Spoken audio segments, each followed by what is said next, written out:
the Patriots would have been the very last team Yes. that we would have picked to have that kind of a breakdown, because we've heard for 20 plus years how Bill Belichick coaches his team and how obsessive he is about situational football and do your job, right? All the cliches that have become baked into the Patriot way, another one, the Patriot way, it got turned on its head in one of the most memorable ways possible. We're in the studio doing, a live TV show, and I think it was during a break that this happened, and I thought, Myles, that the Patriots were actually trailing and the score bug was wrong, because that's the only explanation for this. The time has expired. It's tied up. You take it to overtime. You don't try to do the Stanford band play in a tie game. When have we ever seen anyone attempt a Stanford band play in a tie game? It doesn't happen. Maybe one lateral if you know you've got it clear. There's an opening, like the first lateral that sparked that. No big deal. I can live with that. That's a safe one.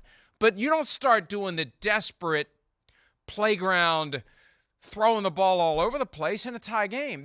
And again, of the 32 teams in the NFL, the least likely to be responsible for that mess yesterday that may keep the Patriots out of the playoffs. This isn't a September gaffe. This is a crunch time, home stretch, winner go home almost situation where you go from being 7 or 6, depending upon the status of tiebreakers, to the dreaded final column where you're in the hunt, and the Patriots are going to go big game hunting the next few weeks because they've got some tough ones coming up. So couldn't believe it. Still don't believe it. Even as I see it, I don't believe it. I can't imagine how Patriots fans feel today, Myles. I am still stunned 12 hours later by what happened. Oh, me too. It's funny, Mike, because you say the team the least likely to do that is probably the Patriots. You think in your mind, and the team most likely to make a gaffe like that, probably the Raiders. I mean, this is a team that we just saw last week get beat by two-day Baker Mayfield with the Los Angeles Rams. They lost to Jeff Saturday's Colts in the first game of Jeff Saturday's interim head coaching career, which, by the way, that's going to come to an end pretty soon. So, I mean, if we're thinking about teams and how these things happen, Jeff Saturday all the catching strays. I mean, come on. That's not really a stray. Not stray. It's not a stray. That was a direct hit. I took aim, man. I'm sorry. And we'll talk about that game later in the show. But that's why I say it's a stray. I mean, that's like segment 5 material, but go ahead. Sorry. No, but it's just the cacophony of errors and things that have to happen on that play in order for Chandler Jones to be able to make up for actually missing the tackle on Ramondre Stevenson. If we play that thing again, you can see that at the beginning of the play, and Vic Tafer of The Athletic and Adam Hill of the Las Vegas Review-Journal pointed this out. At the beginning of it, Chandler Jones misses the tackle on Stevenson. And frankly, Stevenson should not have put the ball in harm's way right there when he does it to Jacoby Myers, because there's still black jerseys around him from the Raiders. But if Chandler Jones makes the tackle at the beginning of the play, then we don't have that. We just go to overtime like it's supposed to, right? Like right there, if Stevenson just goes down at some point, then like he's supposed to do, then we don't have that. We go to overtime. If Myers just, kind of looks around and does whatever he does, then we just go to overtime, right? If Mac Jones makes the most improbable tackle of his life, and God love him, he says after the game that I got to make that tackle, I got to make that play. Buddy, you had nothing to do with that. I mean, you were a victim here of the crime, honestly, because at that point, when you've got a man in Chandler Jones who is paid to bring you down and he's got the ball and you don't expect him to have the ball, I mean, you have very, very little shot in the world of tackling him, right? It's crazy how many things had to go exactly right for the Raiders and exactly wrong for the Patriots for that to happen. But lo and behold, man, football. Gotta love it. Yeah, this isn't Ben Roethlisberger taking down Nick Harper when Roethlisberger is 4 or 5 inches taller and probably 40 pounds heavier in that 2005 At playoff least. game where he saved the season for the Steelers. This is basic physics. This is Mac Jones getting steamrolled by a much larger person. He had no chance, and he did what he had to do. At least he didn't, like, curl up like a pill bug like maybe other quarterbacks would be tempted to do, although that would have been the wise option because it's not like you're going to bring him down. And, I thought of something because I agree with you. Ramondre Stevenson never should have flipped it in the first place. It wasn't as egregious. And he saw an opening there. It wasn't the I'm going to throw it backyard style. But I just wonder whether the fact that he did that caused the brain to short circuit of Jacoby Myers and to make him think maybe we are losing. Why do you do this? Maybe we are losing. I better get rid of it too. Let's get some insight, both from the man ultimately responsible for everything that happens on the field for the Patriots, head coach Bill Belichick, and Jacoby Myers, the guy who probably wishes he wasn't on the flight back to Boston after last night's game. Here they are. We made a mistake on, played it where we've talked about situational football. We talk about it every week. But we've got to do a better job playing situational football. I thought I saw Mac open. I didn't see Chandler Jones at the time. I just thought he was open, tried to get to him, and let him try to make a play with it. But the score was tied, so like I said, I should have just went down for it. It ain't even about Ramondre, you know what I'm saying? Once you give it to me, I'm smart enough to know the score was tied and to go down with it, you know what I'm saying? So. Look, I what can you say? What else can be said by anyone in that situation? And it occurred to me last night that remember when this whole Patriots dynasty got started back in the 2001 postseason? It began via the Tuck rule. Raiders, Patriots. That was the birth of it. Yes, they had to go beat the Steelers the next week. I was actually at that game. I didn't expect the Patriots to win. They did. Then they had to go beat the Rams in the Super Bowl. I didn't expect the Patriots to win. They did. But it all started with the controversy of the Tuck rule. I make that point, Myles, because if that was the dawn of the Patriot era, yesterday may have been the curtain falling. Now, it's been starting on its way down. 2019, right? They make it to the playoffs. They lose in ugly fashion to the Titans. Tom Brady's not happy. Tom Brady leaves. 2020, no playoffs. 2021, they get to the playoffs and they get their asses kicked by the Buffalo Bills 47-17. Then this year, they're trying, they're scratching, they're clawing. The offense, from the Josh McDaniels to Matt Patricia / Joe Judge Frankenstein monster that clearly isn't working. Mac Jones having a temper tantrum every game, justifiably, because of the crap show that they are offensively. And then you have that moment, which is antithetical to everything about the Patriot way. And Coach Dungy made this point last night. When Bill Belichick is so involved in the offense, he isn't able to coach the rest of the team the way he would. He isn't able to coach these points that we just assume are a given, like don't break out into a Stanford band play in a tie game with no time remaining on the clock in the fourth quarter. I can't help but think, and there was already chatter. Tom Curran of NBC Sports Boston was already making this point that the end of the road could be coming for Bill Belichick, and it seems incomprehensible. But I know Tom well enough to know he wouldn't throw that out there recklessly. He's not a hot take artist, and I also know he's not getting a whole lot of pushback when he says these things.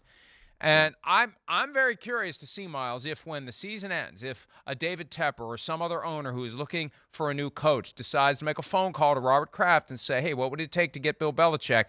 Probably a lot less than it would have taken a year or two ago. And maybe that's the domino that starts the process of Belichick out. Because you're not going to fire the guy, because somebody else is going to hire him like that and say, I'll take Bill Belichick diminished over whoever else is out there. But I feel like years from now, months from now, maybe even weeks from now, we're going to point to that play as the moment the curtain fell on the Patriot way.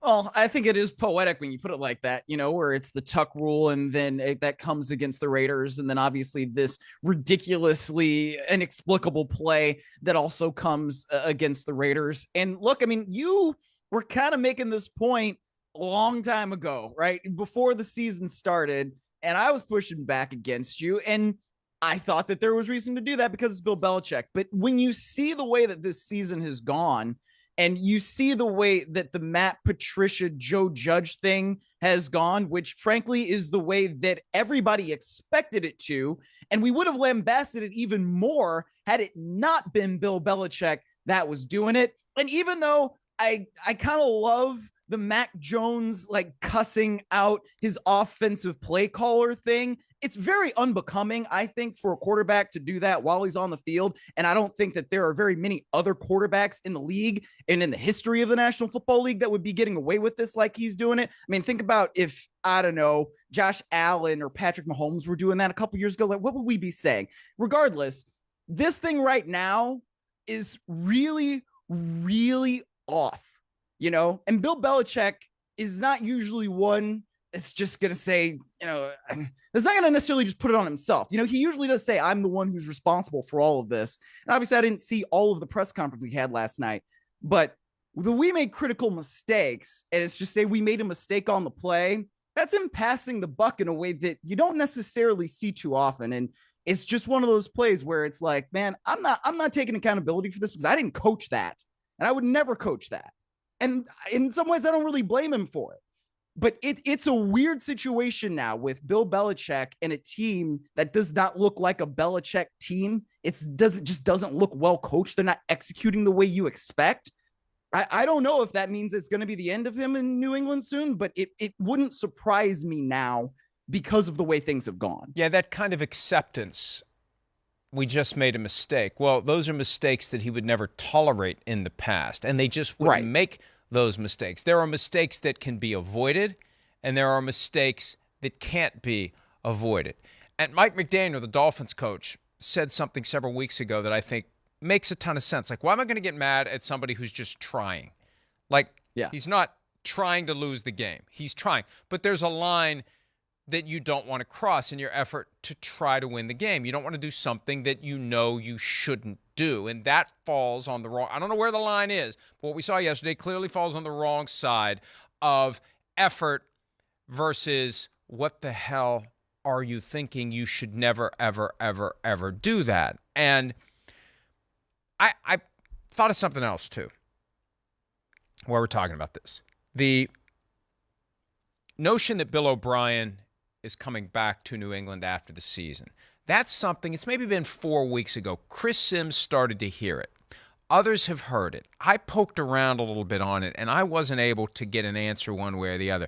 And I can't help but think that the attitude is, well, yeah, Bill Belichick is going to come out and maybe try to bring him back if he's still here.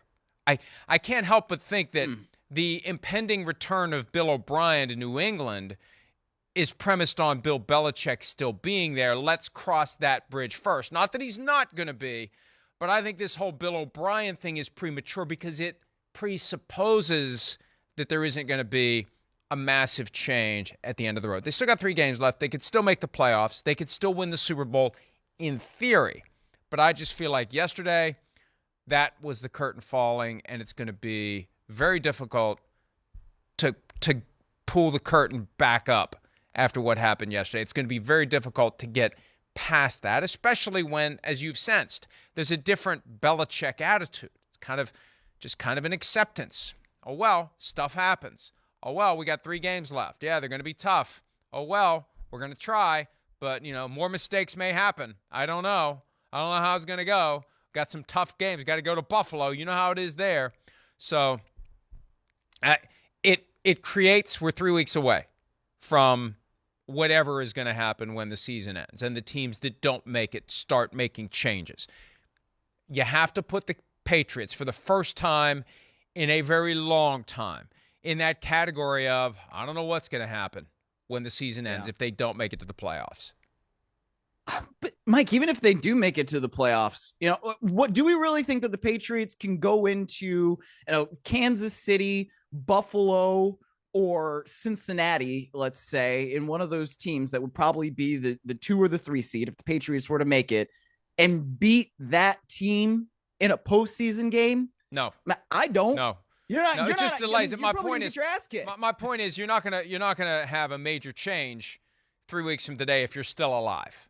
Okay, Maybe 4 weeks. Right. It may be 4 weeks. It could Yeah. be. But you're right, and it depends on what happens. If it's 47-17 again, more likely. If it's 27-24 and they're in it late, then maybe you think, okay, we'll kick the can another year. Bring back Bill O'Brien. Let's see if we can turn Mac Jones around. I can't believe I'm saying this, but I went into the Cardinals game last Monday night thinking if they lose this, then this stuff Tom Curran's been saying, it may be worth amplifying. It may be worth legitimizing. Not that it needed to be legitimized by me. It was already legitimate, but it was just kind of just sitting there in plain sight. Nobody was really talking about it. I think now it's time to say this could be it for Bill Belichick and the Patriots. It could be time for irreconcilable differences. It could be time for a mutual. Remember that was kind of in vogue 8-9 years ago, mutual parting. Nobody got fired anymore. It was all mutual partings. Right. I'm going to quit with these. I've been doing. I've exhausted my allotment. It's like when you have a budget and you've got money left over and year end is coming. I had a lot of air quotes left in my budget for 2022, so I'm going to use them all over the course of the remainder of the show. And the next couple of weeks. Hi, it's Mike Florio. Thanks for watching PFT on YouTube. Hit subscribe for the latest news and analysis from Pro Football Talk.